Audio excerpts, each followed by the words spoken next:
Going to persist here with another video on this really cold but beautiful day. The wind's blowing, but not as strongly as yesterday, I don't think. So I'm just going to persevere. Gee, it's cold. I've come down to Bundanoon now, a park in Bundanoon that I've been to before. Beautiful place, but what I noticed here last time was there are some really big Eucalyptus ovata, what we call swamp gums. I'm not sure if these trees are the best ones to demonstrate on, because normally you see these guys in swampier environments and they're a lot smaller than what they are here, but I think the features on them will probably do it justice. Just over there in the distance is the biggest swamp gum I've ever seen. Got to zoom in on the right tree. It's that one there, just in the middle of the shot. I can't believe that's a swamp gum. I would, guess it would have been something like Viminalis or Cypellocarpa in this part of the world, Bundanoon, but that is a Eucalyptus ovata at about probably reaching 30 metres tall almost. I think they're described as being 20 metres tall, but that one there probably breaks the rules, I guess.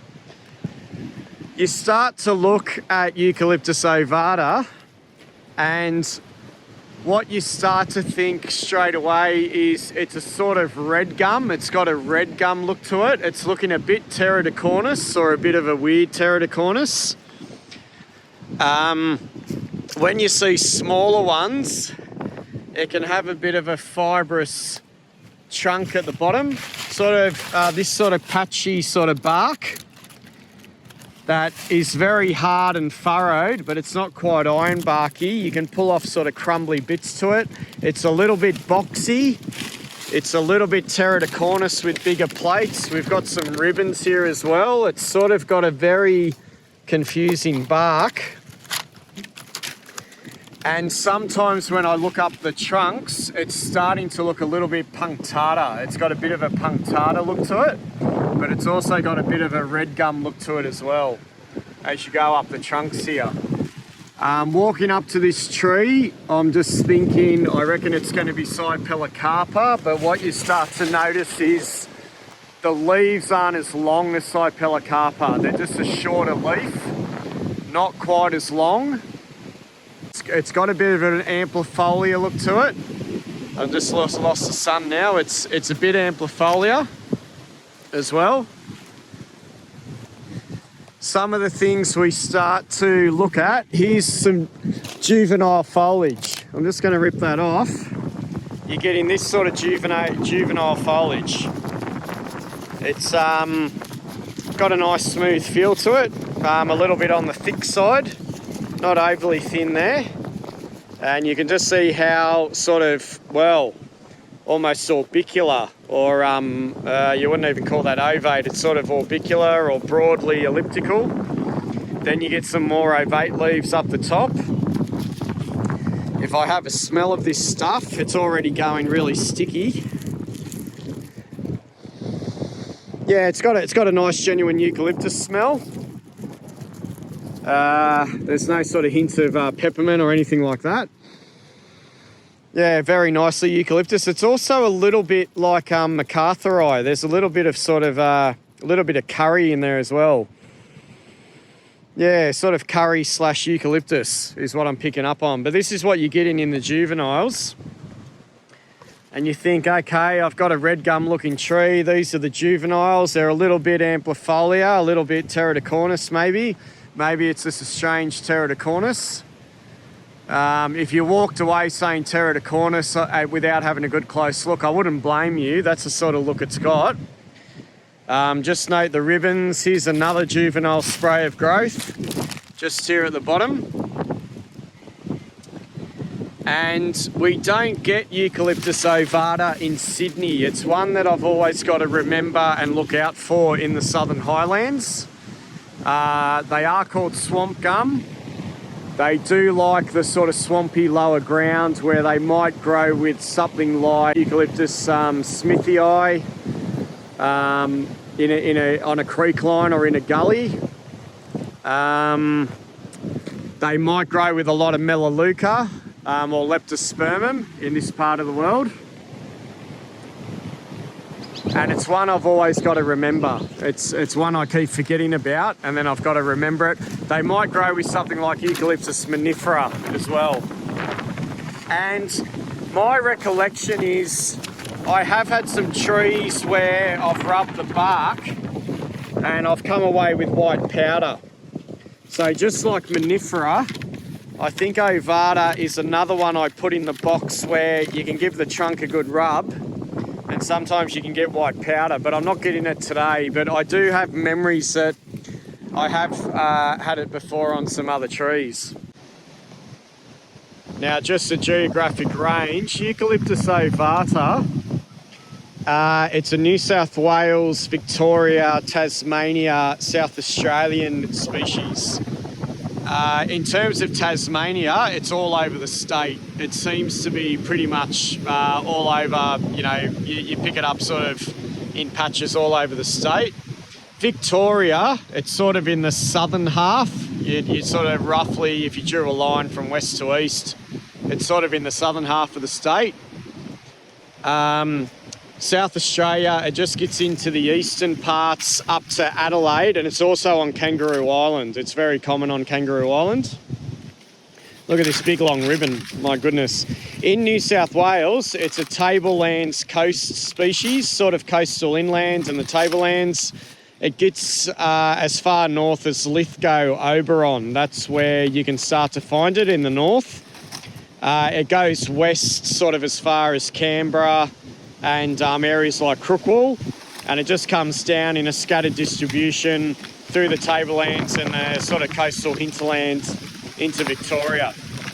So it's one I've got to look out for when I come down here. We don't get it in Sydney. We sort of start to get it around the Mittagong, sort of Welby area. It might be a bit further north of that, maybe west of Lake Burragarang there, but where I see it is Mittagong. That's where I start to pick it up. So those juvenile leaves, they're described as being about 8 centimetres long, I think by about 6 centimetres wide, and they're elliptic to ovate. So just remember those juveniles. Look at that one, sort of looking like that. Looking a bit like bloody poplar box or something. So that's what we get in the juveniles. And I've been able to liberate a branch here, luckily enough. And it's got everything we need, which is good. Just note the leaves, they're sort of fat and broad. They're very sort of amplifolia. They're fat and broad.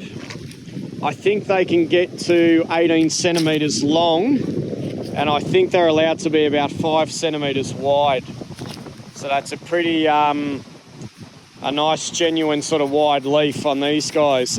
You know, to me, they're just looking like Mollicana, Pterodocornis amplifolia. They've really got that look to them. They're meant to be concolorous.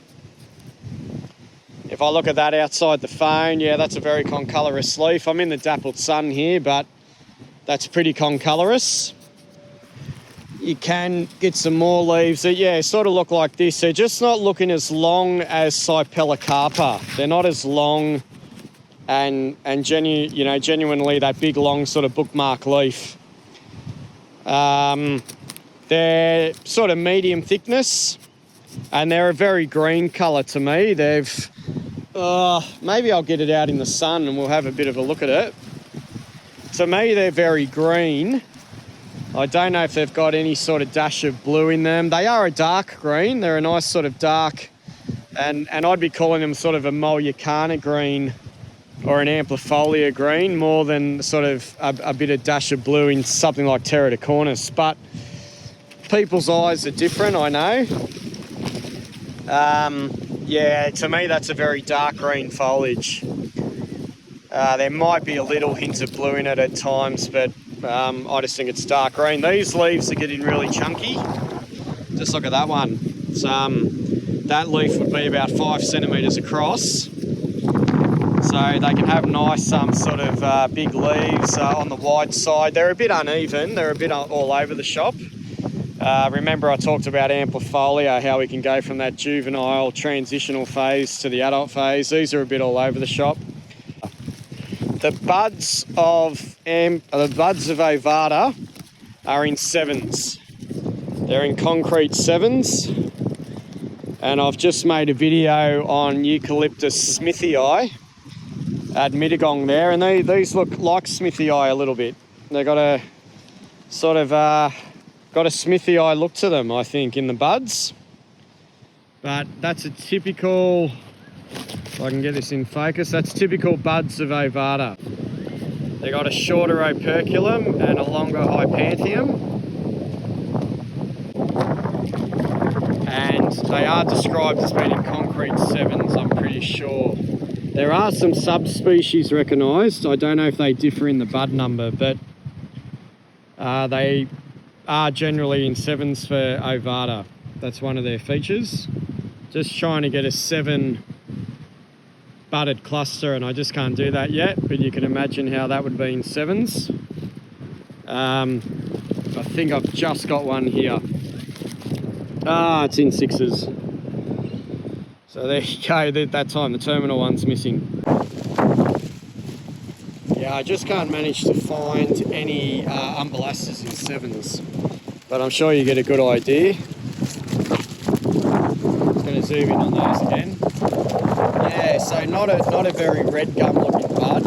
It's a very smithii looking bud, I think, from what I had this morning.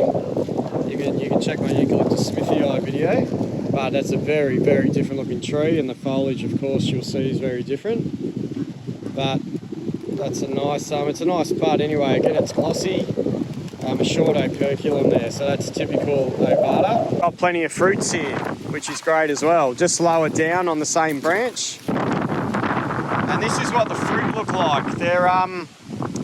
They're a funny sort of atypical fruit for a lot of eucalypts I deal with. They've got a strong sort of broader vase shape at the top. They sort of flare out at the top and they narrow as they go down.